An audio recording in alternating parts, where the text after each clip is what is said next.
I'm outside, so y'all gonna hear the birds and the nature or whatever. Doesn't even matter where I am, because I'm somewhere, right? Ooh, I don't even know where to start. Let me sip this coffee, because she is fresh.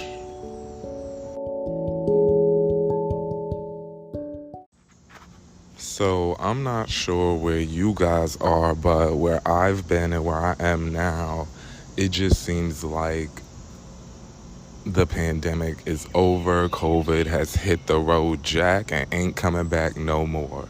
I mean, to each his own. Everybody makes their own decisions, but the feeling of normalcy, I really don't have that anymore. And I don't know if it's because of the pandemic or if it's just a me thing or whatever, but I haven't been really feeling like being extra social face to face and in person with anyone. Like, I've become uber comfortable with traveling alone, being alone, and saying hi and bye to people along the way. I came to my own conclusion that it's easier for me to allow people to feel how they feel and just apologize for how I made them feel, instead of going into a long, drawn-out argument or debate about how they feel is wrong, about how I didn't mean to do something this way or I didn't mean this. Because that's where the argument really is going to go, and it's going to stem from. About, oh, you did this. Oh, I didn't mean to. Oh, you took it the wrong way. Perception is reality, to be quite honest. And half of the time, me, myself, I don't think about how I'm delivering something. I just think about, in the moment, is this a good thing to do? And it usually do be good in the moment, but in hindsight, sometimes it's like, damn, I should have, or I could have, or I would have. I don't know. I guess most of the things that's a problem, that I see as a problem, is about how I made somebody feel. And I can apologize for that, absolutely. And I always take responsibility for everything I've done to somebody that makes them feel it was intentional. But I don't want to argue about why you feel that way. I know what I said, I know what I didn't say, I know what I did, and I know what I didn't do. If I did that and you felt like this, then my bad. And that's it. What's up, y'all? Good morning. It's 5:37 a.m. on June 23rd. I'm still where I am.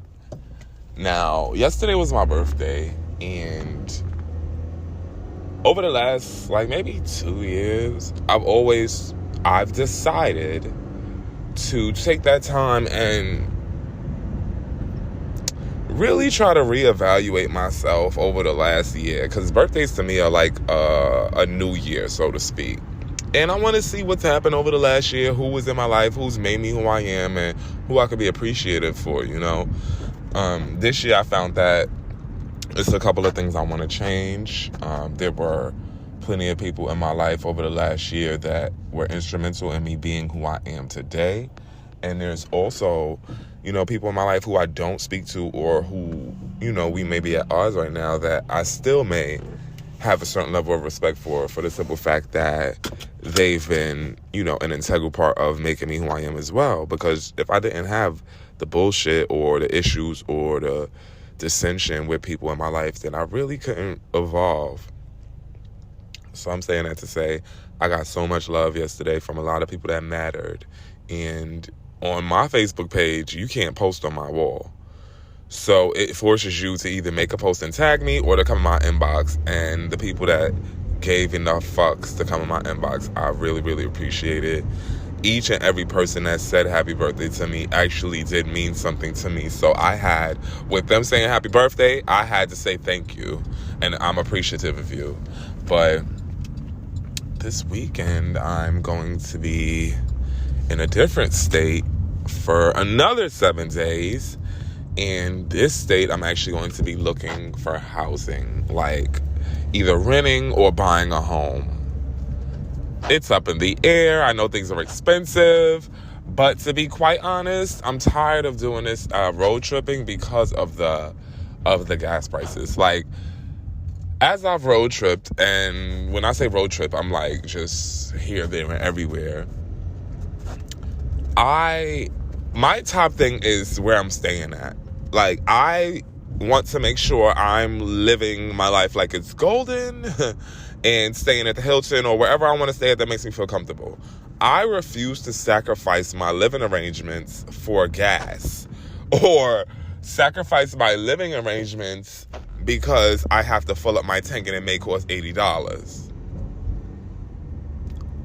Far from the 50 or 52 that it used to cost. So in doing that, I said, let me cut this cost because I know that I'm stubborn and I'm not going to change anything because I'm not going from the Hilton to the Travel Lodge. I'm not. Maybe you can, but I can. So that's a thing for me. Because the hotel prices also went up. Everything went up. Inflation was just like, hey girl, we're here. And they try to do it so slick. Like I had some rooms booked months in advance, had my receipt and everything, and then mysteriously the price changes due to whatever. And I'm like, hey baby, you're going to have to respect this price I had. And they do. But happy belated to me. Do I say that? Well, it's another little segment.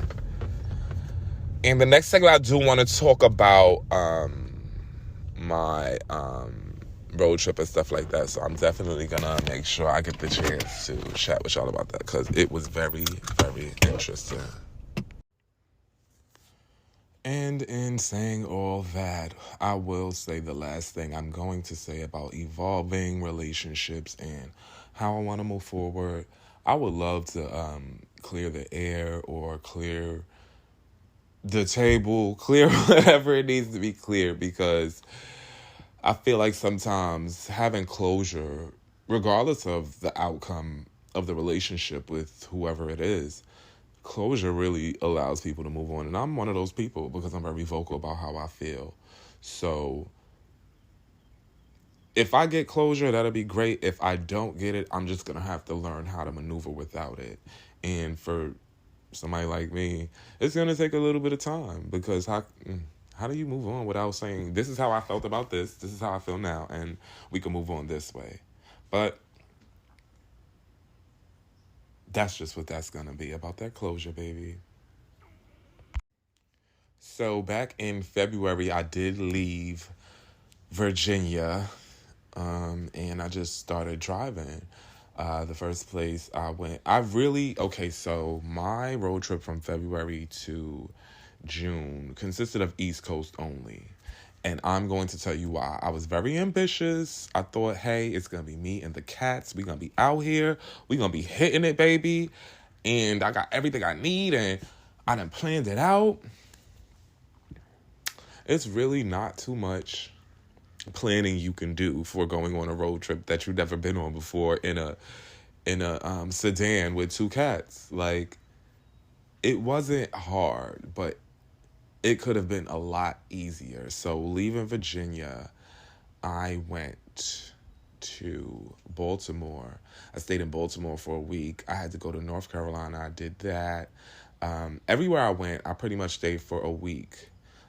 Just to get a feel of the area and see how I wanted to go, where I wanted to go next. Now, I left at the end of February, went to Baltimore.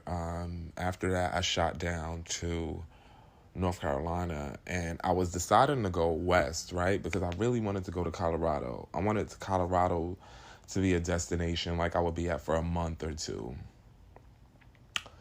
Gas prices started to hit, baby. They was going up. As I was going north, they was going up. So here in Virginia, the gas prices was averaging around maybe 3 something, which was cute. Now, when you budget for a road trip, I budgeted to the end of the year because I felt like I was going to be gone until December. Whew. I didn't account for the change in gas prices, and I damn sure didn't account for how tired I was going to be and how I would have to sacrifice certain things for other things. So gas was kicking my ass, and it's mainly because when I went somewhere, I was driving everywhere. I wasn't too big on using public transportation or walking anywhere I didn't have to. So he drove. But then he had to pay for gas. And around, I want to say May, because I was in New York for 30 days. I figured I'm going to sit in New York for 30 days and I'm just going to, see the people I wanted to see. I'm from here. Let me just get my life a little bit. Had an Airbnb situation. It was cute.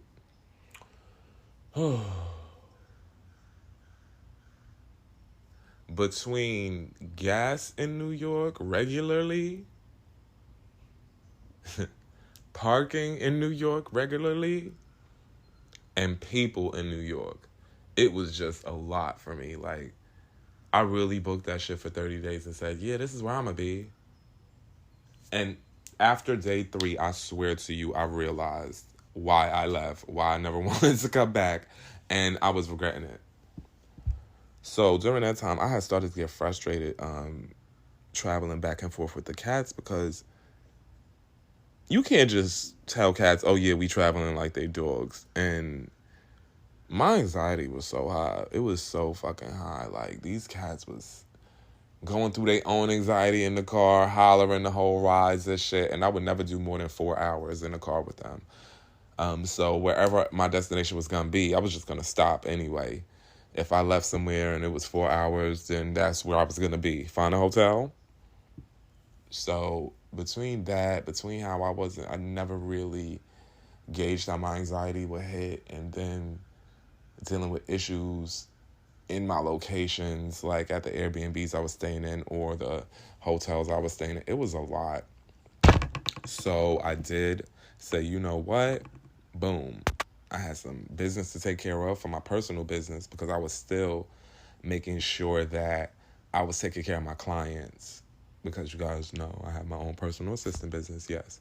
So still taking care of clients, and some clients were in different places, which made me believe that I could, drive out there and do this or do that. But it didn't happen like that, really. So, New York, baby. I was in New York. Then I left New York and came back here because I had a client that wanted to book me. Client booked me, and I just said, let me sit my behind down in Virginia for a little bit. And now I'm at the process of renting or buying. And I'm just in that space.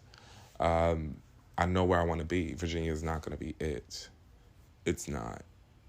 It's not. And I know that I'm leaving out next week to go search for some homes. And we're going to see how that goes. But I feel like once I get a solid foundation of where I'm going to be, a place that I know where all my stuff is going to go, I could start changing my address on my business and things like that. Then I can get up and say, hey, I'm traveling. I think that that's more important than just trying to travel right now because I can. Yes, I want to go on somebody's beach. Yes, I want to go lay on somebody's fucking black sand. But after I lay on the black sand, I still got to come back and try to find a place to live, right? Oh, okay. So it would be easier to... Oh, okay. Yeah. But anyway, that was my little tiny February... May, June. What was that, 3-4 months of a little road trip? And I ain't even really do nothing. But it felt like a lot to me. But it'll happen again. I'm damn sure guaranteeing it'll happen again. And my options for renting and homes is trying to combine that as well, because why can't I just buy a camper? You can buy a camper for the same price as you can buy a house. Wouldn't that make sense too? Whew, let me roll up. Y'all have a beautiful day. I appreciate y'all listening. And till the next time, who knows when that's going to be. Later.